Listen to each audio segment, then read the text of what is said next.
بہت شکریہ آپ کے قیمتی وقت کا۔ راجہ عامر صاحب، آج کی گرفتاری جو عمل میں لائی گئی ہے اس کی قانونی حیثیت کیا ہے؟ نیب کے حوالے سے اگر بات کی جائے تو کتنا عرصہ عمران خان کو نیب کی کسٹڈی میں رہنا پڑ سکتا ہے، یہ بھی بتائیے گا۔ اس کی قانونی حیثیت جو سی ہے دو حوالوں سے بالکل غیر قانونی ہے، ان لافل اریسٹ ہے۔ ایک تو ان کو احاطہ ہائی کورٹ سے اریسٹ کیا گیا ہے، اس سے پہلے بھی اس قسم کی حرکت ہوئی تھی اور سپریم کورٹ نے اس کو ریلیز کر کہہ دیا تھا کہ آپ عدالت سے کسی کو اریسٹ نہیں کر سکتے، ممکنہ طور پہ وہ بیل بیفور کے لیے گئے ہوں یا جو بھی ہو۔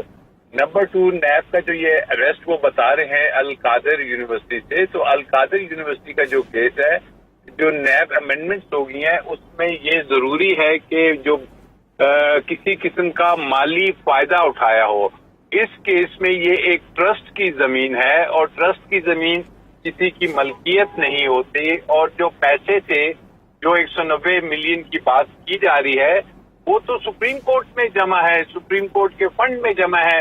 تو یہ ٹوٹلی ایک پولیٹیکلی موٹیویٹڈ قسم کی اریسٹ نظر آ رہی ہے، اور اس میں تو اب آئیں گے عدالت میں تو کسی قسم کا میں سمجھتا ہوں کہ اریسٹ نہیں۔ یعنی راجہ صاحب، آپ کے مطابق عدالت کے ہاتھے سے کسی کو گرفتار نہیں کیا جا سکتا۔ ہمارے ساتھ موجود ہیں وائس چیئرمین پاکستان تحریک انصاف شاہ محمد قریشی صاحب۔ شاہ صاحب، بہت مشکور آپ کے وقت کے۔ شاہ صاحب، اب گرفتاری کے بعد پاکستان تحریک انصاف کا آئندہ کا عمل کیا ہوگا؟ میں نے پاکستان تحریک انصاف کے کارکنان سے اور اس ملک میں جو ذی شعور شہری ہیں، جو قانون کا احترام کرنے والے ہیں، ان سے گزارش کی ہے کہ یہ گرفتاری نامنظور ہے اور اس کے خلاف اپنا رد عمل دیں، اور وہ دیں پرامن احتجاج کی صورت میں۔ پورے پاکستان میں باہر نکلیں اور اپنا احتجاج، پرامن احتجاج، قانون کے دائرے کے اندر رہتے ہوئے اپنا احتجاج ریکارڈ کروائیں۔ یہ بلا جواز گرفتاری ہے اور یہ ایک بہانہ تھا۔ یہ جو جس کیس کے اندر گرفتار کیا گیا ہے وہ ایک بہانہ تھا، اس بہانے کے ذریعے گرفتار کیا گیا ہے، تو اس کا کوئی جواز نہیں بنتا۔ میں چیف جسٹس صاحب سے بھی اپیل کر رہا ہوں کہ آپ کے کہنے پر، آپ کے حکم پر وہ پیش ہونے آئے۔ آپ کے احاطے کے اندر انہیں گرفتار کیا گیا، اس کا کوئی قانونی جواز نہیں بنتا، اور ان کو فی الفور ایکشن لینا چاہیے، طلب کرنا چاہیے ان آئی جی کو، وزیر داخلہ کے بغیر یہ کیسے ہو سکتا ہے؟ کیسے ہو سکتا ہے؟ وزیر داخلہ کو طلب کرے۔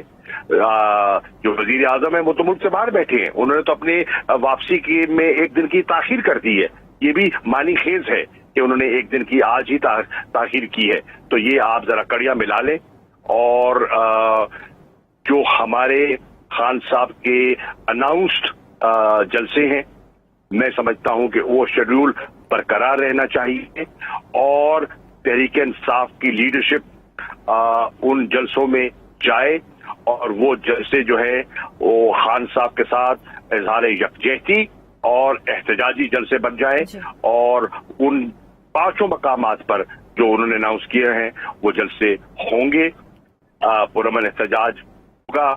اور میں نے سینئر لیڈرشپ کے ساتھ مشاورت کر کے جو سینئر لیڈرشپ کو میں گزارش کر رہا ہوں، اور جو خان صاحب نے کمیٹی تشکیل دی تھی اس کو گزارش کر رہا ہوں کہ وہ فی الفور اسلام آباد میں جمع ہوں، تاکہ ہم نئی صورتحال کو گیج کر کے اور پارٹی کا عمل مرتب کریں، اور اگر خان صاحب سے ملاقات ہو سکتی ہے تو ملاقات بھی حاصل کریں اور ان سے گائیڈنس بھی لیں۔ ٹھیک ہے۔ اچھا شاہ صاحب، سیاسی طور پہ تو آپ نے بتا دیا کہ اب بات سڑکوں پر ہوگی، لیکن قانونی طور پر اس جنگ کو کس طرح سے لڑا جائے گا؟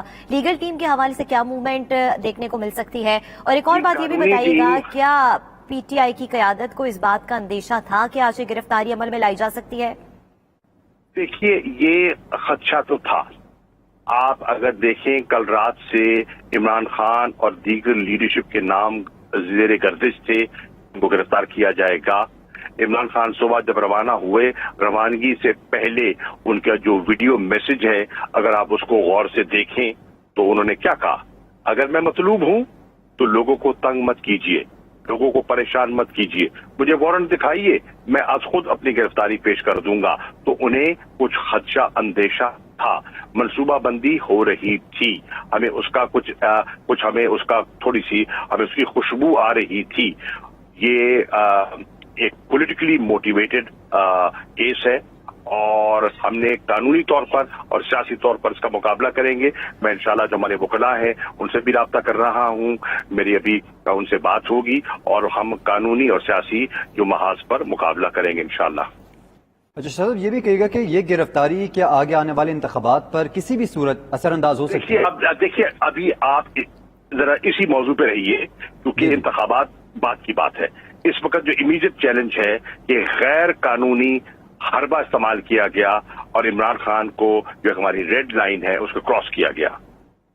ठीक है। अच्छा शाह साहब, आज फिर एहतजाज के लिए कोई वक्त मुकर्रर किया गया, कोई जगह मुकर्रर की गई पार्टी लीडरशिप के पास? यकीनन जिस तरह से आप बता रहे थे कि खुशबू आ चुकी थी गिरफ्तारी की। जी जी सुन लीजिए मेरी बात। जी जी। जहां जहां इमरान खान से मोहब्बत करने वाले, उनके साथ ताल्लुक जोड़ने वाले, उनके नजरिया और झंडा थामे लोग हैं, वो हर शहर में, हर चौक में, जहां जहां कोई पहुंच सकता है उन्हें पुरअमन एहतजाज रिकॉर्ड करना चाहिए। फिल फॉर ठीक है, पुरअमन एहतजाज रिकॉर्ड करना चाहिए और फिल फॉर ये एहतजाज होना चाहिए। अच्छा शायद ये भी कहेगा कि नैब ने जो वारंट दिखाया, अगर उस वारंट को वैलिड साबित करने में कामयाब हो जाती है तो उसके बाद फिर क्या? शाह महमूद कुरैशी साहब हमारे साथ मौजूद थे, आपका बहुत शुक्रिया। नाज़रीन, आपको बताते चलें कि इमरान खान को अहाता अदालत से गिरफ्तार कर लिया गया है। जी हाँ, इस हवाले से मजीद बात करने के लिए हमारे साथ मौजूद है राजा आमिर साहब। राजा आमिर साहब, आपने शाह महमूद कुरैशी साहब की यकीनन गुफ्तगू सुनी होगी। सियासी तौर पे तो वो बड़े मोटिवेटेड है कि अब बात सड़कों पर होगी, लेकिन अगर लीगल ऑप्शंस की बात की जाए तो पीटीआई की वकला टीम के पास कौन कौन से लीगल ऑप्शंस हैं जिसके बाद ये गिरफ्तारी जो है वो उसको कैंसिल किया जा सकता है, इमरान खान की रिहाई मुमकिन हो सकती है? देखिए, लीगल ऑप्शंस में सबसे पहले तो मैं समझता हूँ चीफ जस्टिस ऑफ पाकिस्तान को इसका नोटिस देना चाहिए। आप समझते हैं कि सुमोटो लेना चाहिए?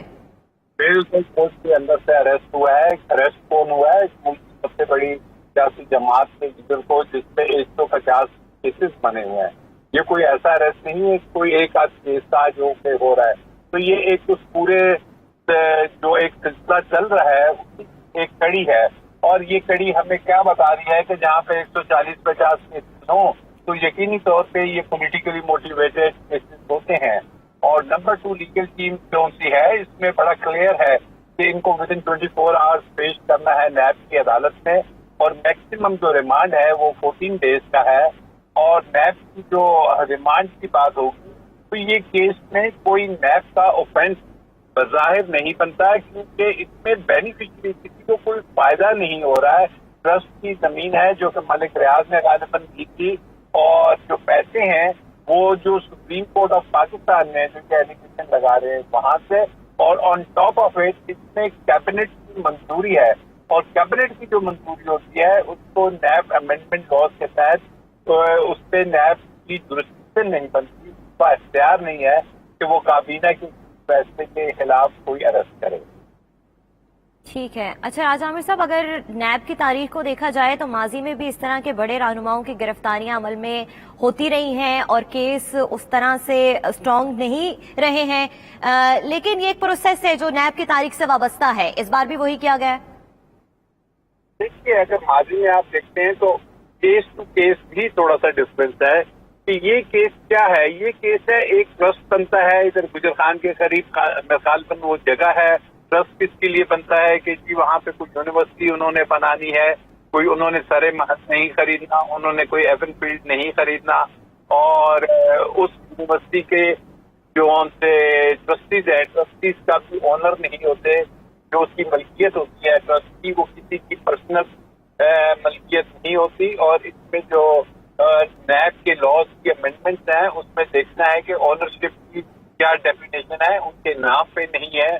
नंबर 2, कोई पैसे का उस पे या करप्शन का इल्जाम नहीं बन रहा किसी भी तरीके से। तो ये जाहिरी तौर पे एक पॉलिटिकली मोटिवेटेड केस है जो कि मैं नहीं समझता कि ये स्टैंड करेगा। बहरहाल हुकूमत ने ये काम किया है और उसके बाद अदालतों ने अब इसका कॉग्निजेंस लेना है। अब अदालतों में ही इसकी जवाबदेही होगी। मैं तो समझता हूँ इस्लामाबाद हाई कोर्ट को अभी बुला के इस ऑर्डर को रिकॉल करवाना चाहिए और कहना चाहिए कि इस्लामाबाद हाई कोर्ट के अहाते के अंदर से जो अरेस्ट है वो एक गैर कानूनी अरेस्ट है और इसको फिर फॉर रिलीज करना चाहिए।